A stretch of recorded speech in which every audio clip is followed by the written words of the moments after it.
Україна останніми роками активно вибудовує контакти з країнами Близького Сходу. Візити президента та дипломатичні ініціативи мають на меті посилити міжнародну присутність нашої держави. Водночас ефективність цих кроків у контексті війни з Росією залишається дискусійною. Військово-технічна співпраця не трансформується у політичну підтримку, адже бізнес-інтереси часто відокремлені від геополітичних рішень. Контакти між Зеленськими елітами близькосхідними вони є, але якщо ми побачимо за ці роки голосування в ООН, наприклад, або позицію щодо уникнення чи навіть радше підключення до санкцій проти Росії, то тут у нас далеко ситуація не настільки красива, як це подають багато медіа.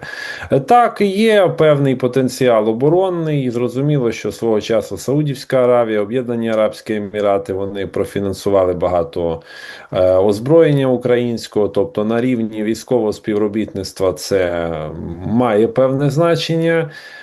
Але на рівні політичної підтримки я б розмежовував в даному випадку бізнес і політику абсолютно. Можливо, це виглядає дивно, але ці країни навряд чи будуть переходити на антиросійську сторону. Ми не бачимо з них так само якихось антиросійських заяв.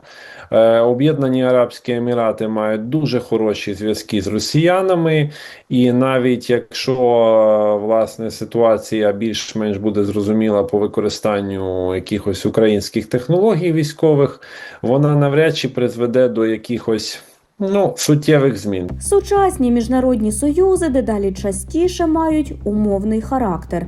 Формальні домовленості не гарантують прямої військової допомоги.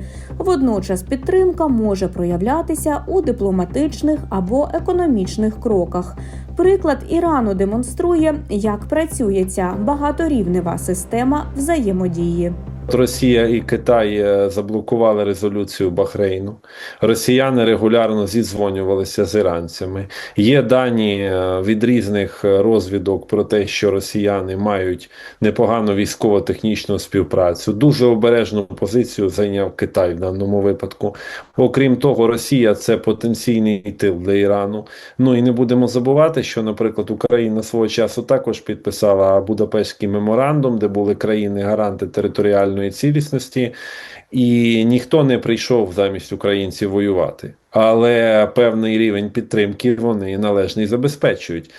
Тим більше в Ірану не була ситуація настільки критична, щоб йому допомагати військово. Події на Близькому Сході мають прямий вплив на глобальну безпеку та економіку. Проте для України ці процеси наразі не несуть позитивних наслідків. Затяжні конфлікти лише ускладнюють міжнародну ситуацію і в окремих випадках навіть посилюють позиції Росії на світовій арені. Жодного позитиву в цій ситуації немає. Війна затягнулася. Іранський режим далекий від знищення. Іранський режим зміг вистояти. Іранський режим зумів конвертувати певні протестні настрої навіть у ненависть до колективного Заходу, в ролі якого, до речі, виступає Україна так само. І контроль Ірану, допоки за Ормузькою протокою, в тому числі зростання цін, зняття американцями певних санкцій з Росії.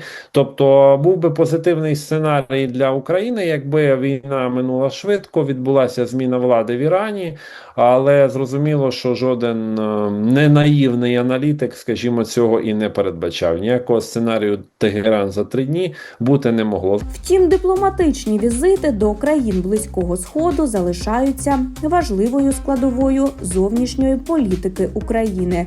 З огляду на те, що значна частина домовленостей відбувається не публічно, реальні результати таких поїздок є, хоча й не завжди очевидні для широкої аудиторії. Близький Схід – це регіон, де домовленості йдуть з елітами, котрі представляють монархії.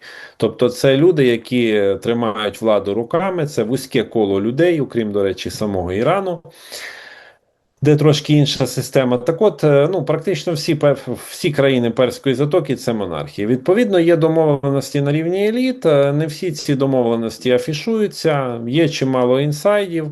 А очевидно, це щось дало для українських оборонних компаній, дало для власне розвитку військової тематики, дипломатичної тематики.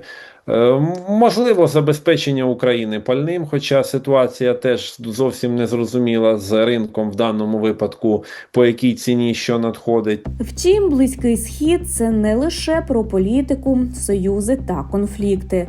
Це також про релігію, історію та формування цілих цивілізаційних традицій. І в цьому контексті Україна має власний унікальний досвід, пов'язаний із кримсько-татарським народом. Його історія формувалася у багатокультурному середовищі. Це вплинуло і на релігійну традицію. Йдеться не про окремий іслам, а про специфіку його розвитку в регіоні. Вона вирізняється відкритістю до інших культур та відсутністю жорстких внутрішніх конфліктів. А в самому Криму не було верховного лідера у мусульман. Не було аналога османського шейхуль-Ісляма. Був, наприклад, там Кадій Бахчисараю, але він виконував юридичні функції. Далі так само кримсько-татарський іслам, як репрезентація того універсального віросповідання, тому що важко сказати, що якийсь іслам інший. Іслам, в принципі, будь-який релігійний діяч скаже, що іслам, принаймні, сунітський єдиний. Так от, він, оскільки перебував в постійному контакті з іншими віросповіданнями, з іншими релігіями, це і караїмською, і єврейською, і християнською громадою. Я, принаймні, наприклад, не зустрічав жодного кримсько-татарського автора, який би вів таку відверту, наприклад, там антихристиянську чи антиюдейську полеміку. Тобто від самого початку Кримське ханство було такою мультирелігійною, мультикультурною державою, де цей інший не сприймався вороже, навіть при тому, що Кримське ханство було постійно в ситуації війни на різних фронтах із католиками, і, власне, з православними, попри там різні військові союзи. Сьогодні, як і століття тому, Близький Схід залишається простором складних союзів, інтересів і багатовимірних ідентичностей. Для України цей регіон водночас і поле дипломатичної роботи, і частина власної історії. Адже досвід співіснування культур, зокрема в Криму, показує, що навіть у світі протиріч можливий діалог і взаєморозуміння. І, можливо, саме цей досвід стане важливим ресурсом для майбутнього України.